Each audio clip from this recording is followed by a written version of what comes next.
Hello everyone, it's me from Skeletorama again. Welcome back to my channel. Give it a hush of my question. So I'm doing fine.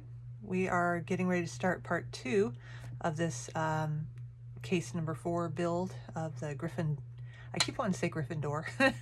Gryphon Desk. It's a desk. It has nothing to do with Harry Potter. Okay. Anyway, so in this episode we are going to be doing all of the prep that we need to do. It's very tempting to take things and just put them together and paint them right away and get done. But then you go, why doesn't this look good? Well, you really needed to do some prep steps. So yes, this is an entire episode of prep. I'm very sorry. I'll understand if you just watch a few minutes and go, yeah, screw this.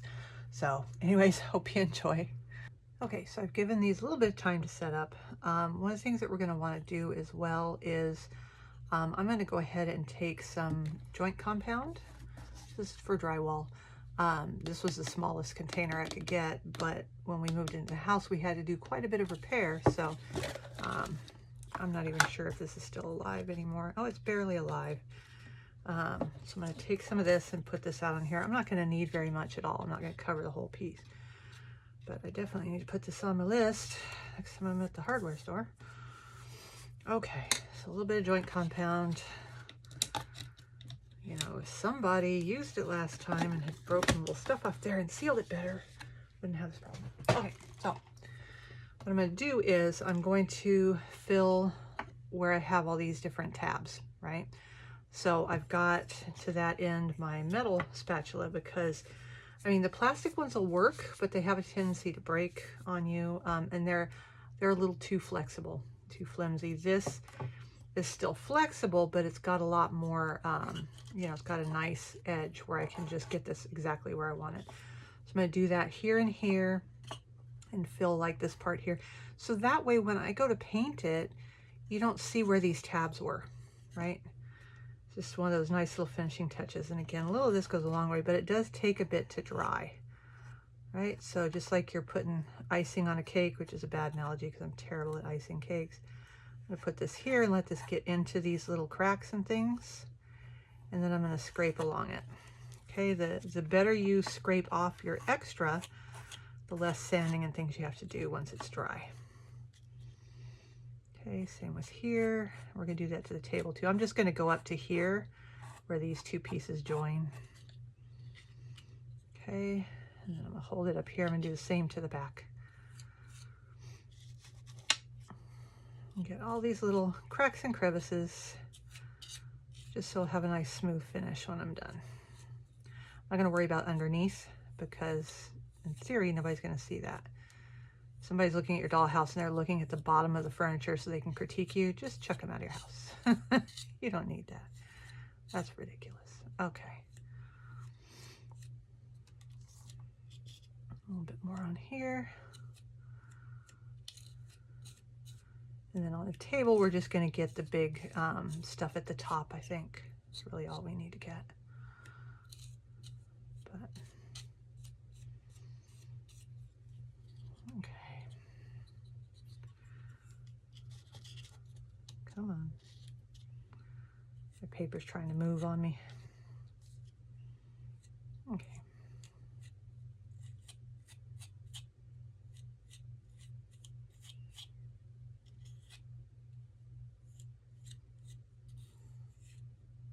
I'm trying really hard to avoid this little decorative piece because I don't want to get any in there and then not be able to get it out, which I can totally see me doing.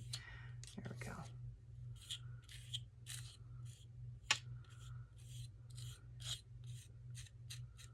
Okay, so we got those filled. Oh, I want to do this one too. Just a little bit up, not very far.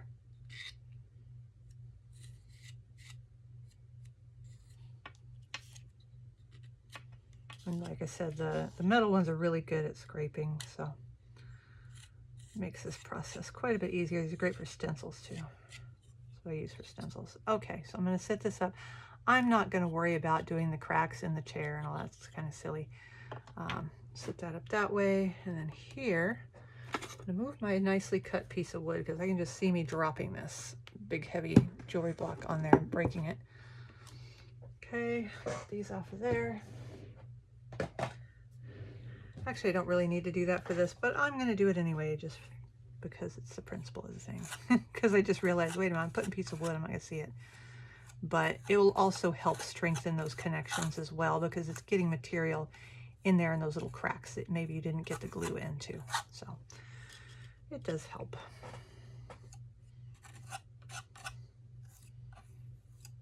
Okay, so there we are with that. When you are dealing with any kind of joint compound or texture paste or any of that, clean your tools immediately. Do not wait. Don't go, oh, I'll get that in a little bit, because it will dry and you will never get it off. That's why some of this is permanent on there, because I didn't get to it very quickly. So these are good. And this I can just smush together and throw away. Love it. All right, so now while we're waiting for that stuff to dry, we'll have to sand and all that good stuff, I am going to work on this. Okay, so this, I was thinking of it, and it's like, you know, I mean, it'll look cool and everything, but I kind of want it to look a little more finished. And one of the ways you can make things look a lot more finished is by beveling your edges. Somewhere I have, oh, where did it go? I literally just had the sandpaper because I was sanding something with it that I had cut off the main piece, and now I can't find it. All right, I guess we're going to use the big piece then. As soon as I start doing this, I'll see it. There it is. See, told ya. Okay, there we go. All right, so what I'm going to do with this, actually, you know what, that one, oddly enough, is a little bit better, it's a little bit longer. Okay, just kind of sit that there. So to bevel things, what you want to do is you want to take them, you know, we want this corner down, this corner down, this corner down, this corner down. So I'm going to put it here. I'm going to hold it at the angle I want to end up at, okay? And then I'm going to hold it as straight as I can, and I'm just going to pull straight down. Okay. We'll do this 3 or 4 times. Try, when you're on a long edge like this, try to exert as even of a pressure as you can.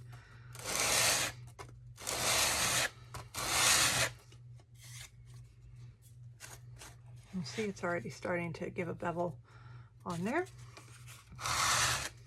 And usually what I'll do is I'll count how many times it takes. And then that's what I'll do to all the different sides, so I can get them fairly even. And I do check it, you know, probably like every 3 swipes, just to make sure I'm staying even and I haven't developed any kind of wobbles in there.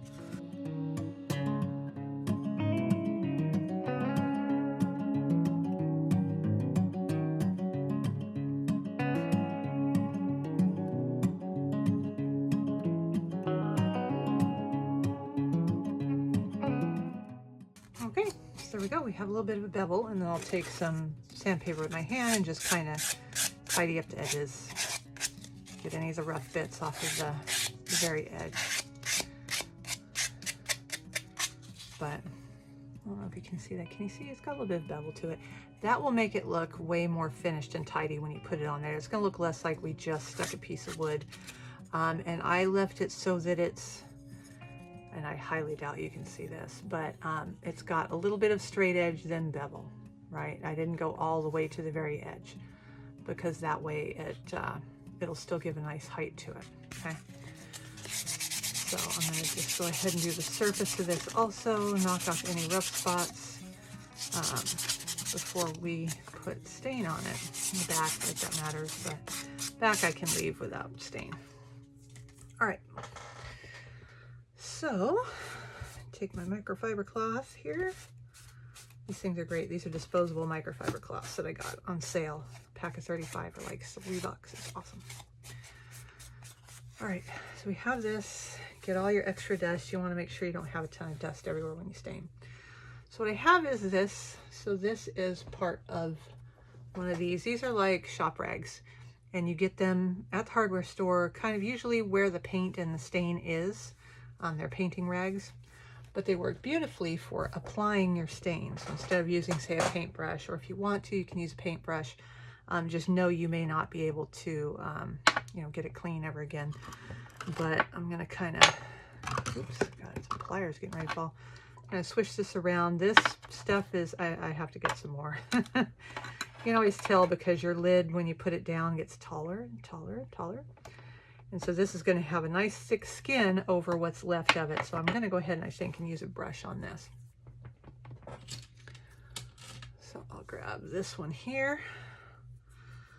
And I'm going to hold this like so. Because this way I can get down in there. Because again, it'll make kind of this skin at the top. There's still stain under there. You just got to get to it, right? And you just put it on.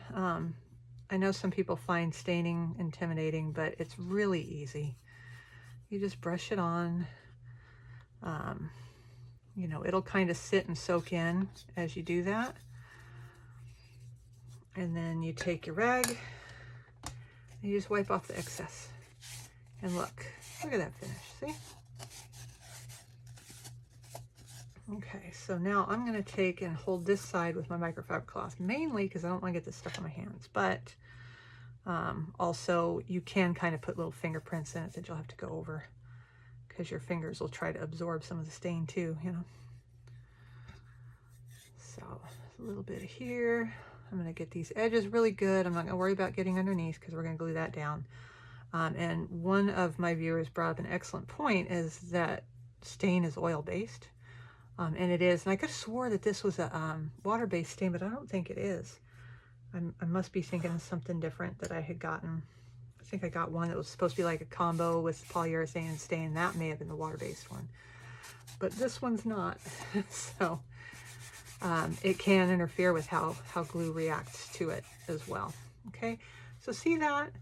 So even though I did this first half and I went back and did this second half, you can't tell, right? So don't be afraid to stain things. It makes them look very, very pretty. Okay, so I'm going to set this aside. I'm going to let this dry. With this, once this gets filthy enough, I just throw it away. So even better. If you have gloves that you can wear while you're staining, that's the best. I, for the life of me, could not find the damn nitrile gloves when I was at the hardware store. And I was just like not in the mood to ask somebody where they were. So I didn't get them. This brush is probably toast, but I'll put it here to use with stain later. Okay, so now this stuff really has to dry. And then we'll get back to it. And then we'll sand these down. And we'll start painting these. All right, so I didn't use a ton of the joint compound, obviously, so it didn't take long at all to dry. So I'm gonna do is I'm gonna go ahead and sand it down. I'm gonna use a sanding block just because it's got a nice cushion to it, and I don't have to worry if my finger pressure is gonna make it uneven, right? These ones I buy just the regular, you know, sanding blocks, and then when the paper wears out on it, I pull it off and I take my Fabrifix, Fabri-Tac 3-in-1, whichever one I had at the time, whichever one was on sale, really, because they all work pretty much the same.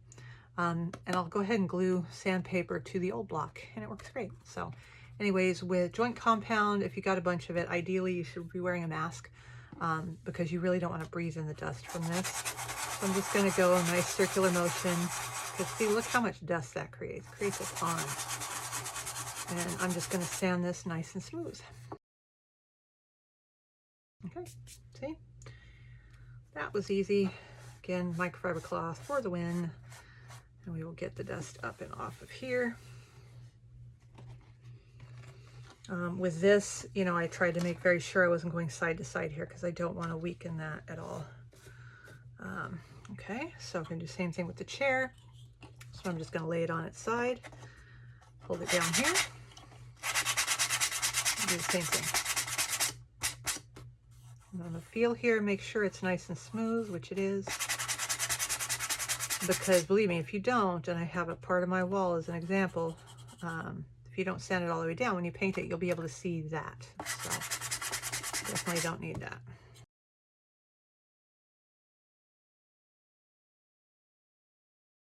There we go. Voila. And yes, it gets dust just everywhere. My other half has a project he wants to do in our dining room where it's got these textured walls that neither of us likes. I mean, like really overly textured, like somebody went crazy like they do on a ceiling or something. So he wants to sand all that back. And that's going to be probably as good as the time he decided to spray paint in the dining room with no ventilation.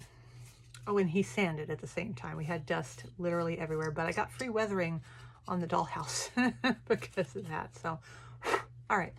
So there is that part there. Ta-da! All right. So what we're going to do here is we are going to gesso these first. I'm going to put this completely out of the way because I don't want to accidentally get any gesso on it.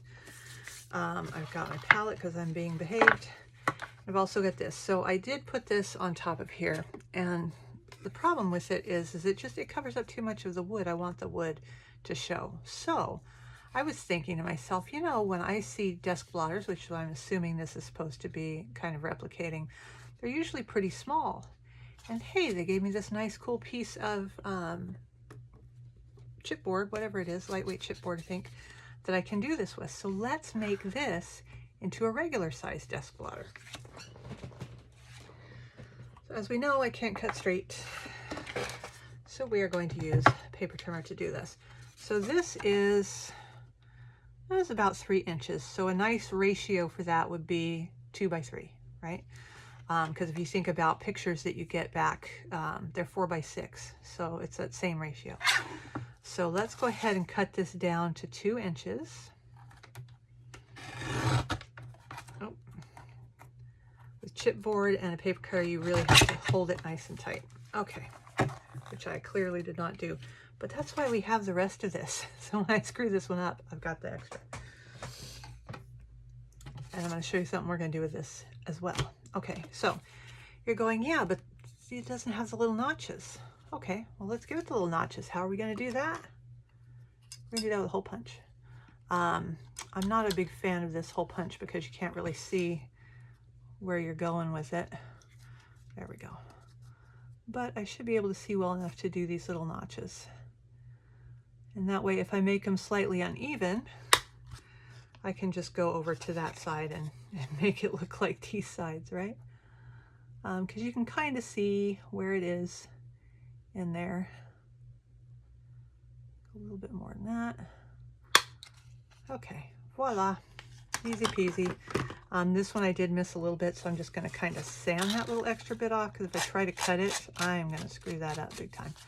But I want to gesso this too. Okay, so now we have more of a traditional desk blotter that can sit here. So that'll be kind of cool. All right, let's get the gesso out. Oh, the other thing that we can do with this, once we clean up that edge, is I want to put a cushion on our chair. These make a great base for that, okay? So I'm going to hold this here. Let's see. Let me get my scissors out. I think I can do a straight line if I use the big long scissors. We'll find out, huh? Because where I screwed up cutting that, it's a little wonky. I didn't help it terribly bad by doing this, but oh well, it's going to be under stuff. I don't care. Okay, so I'm going to take this and I'm going to hold it next to this here, right? And I want to hold it so that it's going to the inside of here and the inside of here. And I'm going to take pencil and I'll make a little line right here. Okay. And so I'm going to get my paper trimmer out again. I'll put this in here. Line that up with the edge where my pencil line, I'm going just to the inside of my pencil line. Actually, I'm going to go just a little bit more inside because I don't want it to fit exactly because I'm going to be wrapping fabric around it. Okay, I'm holding it. I'm going to cut it nice and slow. There we are. Okay. So there's this. Now this fits inside of here. Okay. I'm going to put this inside of here. Hold this upside down. Draw a little bit of line right there. Okay. Same thing. Bring it over here. This time I'm going to cut to the inside of the pencil line this way, because I basically want to make it just a hair shorter. I don't want it to exactly fit.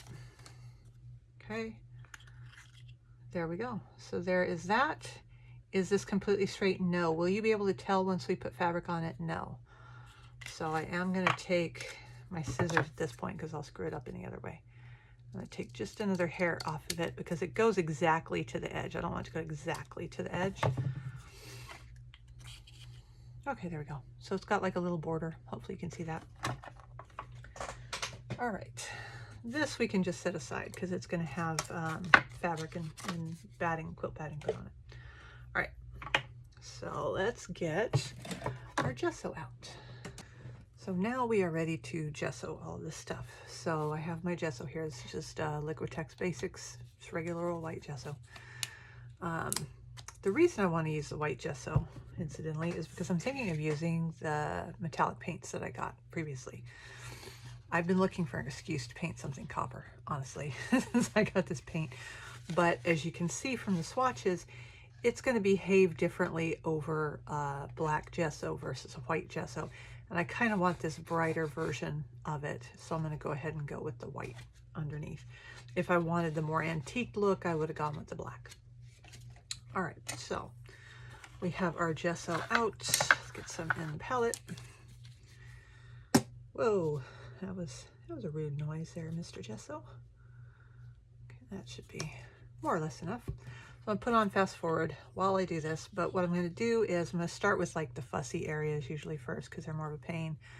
And I'm just going to put a nice thin layer of gesso. I'm going to try to cover all these areas here because that's going to help to seal it a bit. It's going to give me a uniform color, a uniform surface. It's also got a little bit of texture to it, so it's going to have what's called tooth. It helps paint stick to it better. But you do have to watch in these areas because if I just paint and slop a bunch of paint on here, it's going to build up in these. But I do want to make sure that I get not only the, say this decorative bit, but I want to get the sides of it too. So just kind of go in here and swish this around, put the extra paint on something else, swish it around some more. You'll see if it's building up, you know, so just be mindful of that as you paint. So I'm going to keep doing this on fast forward, and I'll see you when I'm done with all of these.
So that is all of it. So, you know, again, as you saw, probably, you know, I'm not worried about the coverage of it being completely white and you can't see any things. It's not an issue for me. But I was very, very careful, you know, as you paint the inside of these, you know, the paint's going to want to scrape off and build up behind it. And when you're over here painting, it's going to get in it. And then, you know, just so keep going back and forth and checking any of these types of areas. This was especially true on the Gryphons themselves. And I was going back and forth and back and forth. See, there's still a part that I missed. I just want to make sure that paint isn't scraping off and building up on here, because then it's going to look uneven. Okay, so just kind of go back and forth and take your time with it, just to make sure you're not building up those glue blobs and scrapey bits. That's like the never-ending battle right there. Because when you scrape them off this way, you know, with your brush, then they go on this part, and you got to make sure this part didn't get too messed up with it. You know, and that you got everything at least once, and you're not building it up in the corners and in the gaps and stuff. So anyways, that's that. So I'm gonna let that dry real good, get this stuff cleaned up, and then we will worry about painting these. So I'll see you guys back in a bit. So see, that wasn't so bad. I mean, at least there was a reason why. It was a whole thing full of prep, because there was a lot of prep to that. But it does pay off in the end, I will tell you that, because I've already seen it. So anyways, that's it for part 2. So part 3 coming up, we'll be painting and then attaching the wood desktops. So, so see you guys then. Give me a Piano Bye.